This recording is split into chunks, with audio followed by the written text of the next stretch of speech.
안녕하세요. 좀 늦은 박사과정 언니 윤혜진입니다. 오늘은 논문 읽기에 관해서 말씀을 준비해 봤어요. 논문 읽기에 대한 제 생각과 아직도 여전히 훈련 중이긴 하지만 그래도 처음에 제가 논문 읽기 시작했을 때 어떻게 시작을 했는지 그런 부분 이야기를 준비해 봤어요. 제가 생각하기에 논문이라는 건 형식을 갖춘 글이기 때문에 내용도 중요하지만 구조적인 면도 굉장히 중요하다고 생각을 하거든요. 그래서 구조가 잘 짜여진 논문을 읽는다는 거는 자기의 연구 분야에 대해서 굉장히 좋은 교재를 가지고 공부하는 그런 효과가 있다라고 저는 생각하고 있어요. 그런데 다들 논문을 좀 읽어보셔서 아시겠지만 그렇게 형식적인 면이나 내용적인 면에서 좋은 논문도 있지만 그렇지 않은 논문들도 되게 자주 만나게 되잖아요. 누구나 좋은 논문을 찾아서 읽는 게 다 그렇게 하고 싶은 마음이지만 또 그게 현실적으로는 그렇지 않단 말이죠. 그래서 이럴 때 어떻게 해야 되나 이런 생각들을 좀 많이 하게 된 것 같아요.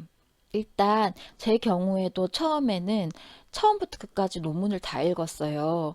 그랬더니 어떤 게 좋고 어떤 게 나쁜지 이런 게 판단도 잘 서지 않고 그리고 굉장히 혼란스럽고 때로는 좀 읽으면서 더 모르겠다는 생각이 많이 들더라고요. 그리고 어떤 논문은 읽을 때 시간이 너무 많이 걸리는 반면에 별로 머릿속에 정리되거나 남는 게 없을 때도 많았기 때문에 좀 그럴 때는 마음이 더 급해지고 좀 자존감도 많이 떨어지고 좀 안 좋더라고요. 그래서 처음에는 논문 읽는 법에 대한 그런 글을 찾아서 읽거나 아니면 유튜브에서 논문 읽는 법에 관련된 그런 것들 막 찾아서 보기도 하고 그랬어요. 그 중에서 나왔던 이야기 중에 초록을 잘 읽으라는 말을 제가 어디선가 본 것 같아가지고 그래서 언제부턴가는 저는 초록을 되게 열심히 읽기 시작했거든요. 초록을 읽고 그걸 분석하는 거죠. 보통 초록이라는 게 논문의 요약이잖아요. 그래서 잘 쓰여진 초록 같은 경우에는 거기에 연구의 목적, 연구 방법, 연구 결과나 시사점 같은 것들이 좀 잘 나와 있어요. 그런 것들이 일단 어느 정도 잘 명시된 논문을 주로 찾아서 읽었고요.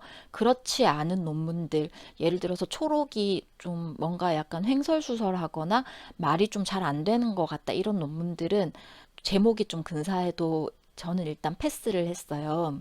그리고 초록을 먼저 분석하기 시작했는데 일단 초록에서 이 연구의 목적이 뭔지를 좀 분명하게 확인하고 연구 방법이 뭐 어떤 식인가 그리고 그래서 그 연구 결과가 뭔가 이런 것들을 좀 가지고 그게 분명하면 이제 본문을 보면서 그걸 확인하기 시작하는 거죠. 그랬을 때 그런 논문의 구조가 조금 더 명확하게 눈에 들어왔던 것 같아요. 다음에 논문을 읽는 이유 중에 하나가 그 논문에 대해서 분석하는 것도 중요하잖아요.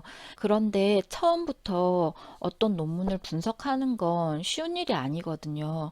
어떤 것에 대해서 분석적인 시각을 갖는다는 거는 그러려면은 그 분야에 대해서 어느 정도 알아야 내 생각도 생기고 관점도 생기는 거잖아요. 그러니까 처음부터 어떤 논문에 대해서 이렇게 제대로 분석한다는 거는 그거는 좀 쉽지는 않은 일이고 어떻게 보면 좀 마음이 앞서는 거다라고 할 수 있을 것 같아요. 그러면 어떻게 해야 되냐? 처음에는 그냥 그거를 공부하듯이 다 받아들여야 되냐? 전 그건 아니라고 생각을 하고요. 만약에 어떤 한 편의 논문을 읽었다면 그 논문에 대한 어떤 느낌이나 막연한 어떤 생각이나 의견 같은 건 분명히 있거든요. 그런 것에 대해서 일단은 간단하게라도 막연하게라도 그걸 기록을 하는 거죠. 처음에는 그게 굉장히 막연하고 간단하고 별로 전문적이지 못하지만 논문을 계속 읽다 보면 점점 내 생각도 생기게 되고 내 관점도 생기게 되고 그 분야에 대한 나의 어떤 시각이 조금씩 조금씩 명확하게 되기 때문에 그러면 좀 더 전문적이고 좀 더 분석적인 그런 어떤 코멘트가 나올 수 있는 거거든요.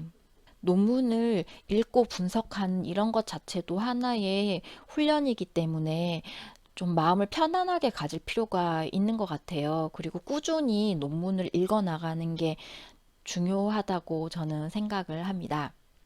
오늘 드린 말씀을 정리하자면 논문이라는 건 형식을 갖춘 글이기 때문에 내용도 중요하지만 구조도 중요하다는 말씀을 드렸고요.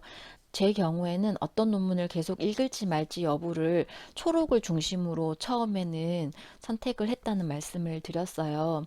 초록 자체가 잘 정리되어 있는 경우에는 계속 그 논문을 읽어 나가면서 초록에 있는 그 내용을 본문에서 확인해 나가는 형태로 했고요. 만약에 초록 자체가 좀 횡설수설하거나 그다지 구조적이지 못하면 그 논문은 일단은 패스하는 걸로 그렇게 했었습니다. 그리고 어떤 논문에 대해서 분석을 하기 위해서는 해당 분야에 대해서 나의 어떤 경험이라든지 그런 지식이 어느 정도 축적이 돼야 되기 때문에 처음부터는 조금 어렵고요. 그렇지만 어느 정도 포괄적이거나 간단한 느낌이나 소감 정도는 처음부터 조금씩 써 나가시다 보면 점차 논문을 읽어 나가시면서 그게 더 전문적이 되고 더 분석적으로 될 수 있는 거를 아마 보실 수 있을 거다라고 생각을 합니다. 오늘도 일하시면서 공부하시느라 굉장히 수고가 많으셨고요. 여러분의 대학원 생활을 항상 응원합니다. 오늘도 제 말씀 들어주셔서 고맙습니다.